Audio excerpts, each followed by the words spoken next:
महाराष्ट्रातील वाढती महागाई, कांदा उत्पादक शेतकऱ्यांना योग्य भाव मिळत नसणं, तसेच राज्यातील पेट्रोल डिझेल टंचाई आणि दरवाढीच्या पार्श्वभूमीवर पैठण वंचित बहुजन आघाडीच्या वतीनं पैठण शहरातील बसस्थानक चौकात तीव्र निदर्शने करण्यात आली.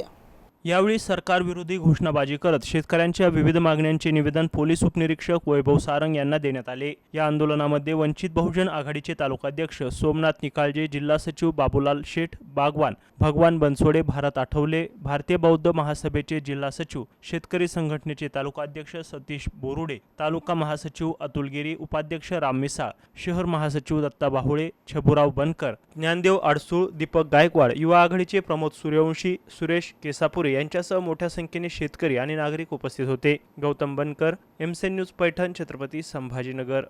जो आमचा शेतकरी बांधव पेट्रोल डिझेलच्या रखरखत्या उन्हात पेट्रोल पंपासमोर त्या ठिकाणी 2 ते 3 तास रांगेत उभा राहिला आणि त्या ठिकाणी त्याचा मृत्यू झाला आणि या मृत्यूस शासन जबाबदार आहे आणि शासनाने याच्या मृत्यूची जबाबदारी स्वीकारावी आणि त्याला 50 लाखाची त्या ठिकाणी मदत करण्याची मागणी आम्ही वंचित बहुजन. त्याचबरोबर ज्या शेतकऱ्याची पेट्रोल डिझेलची टंचाईच्या अडचणीमुळे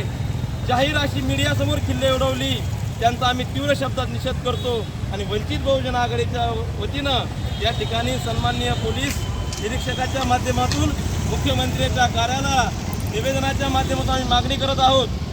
की शेतकऱ्याच्या मालाला हमीभाव कायदा या ठिकाणी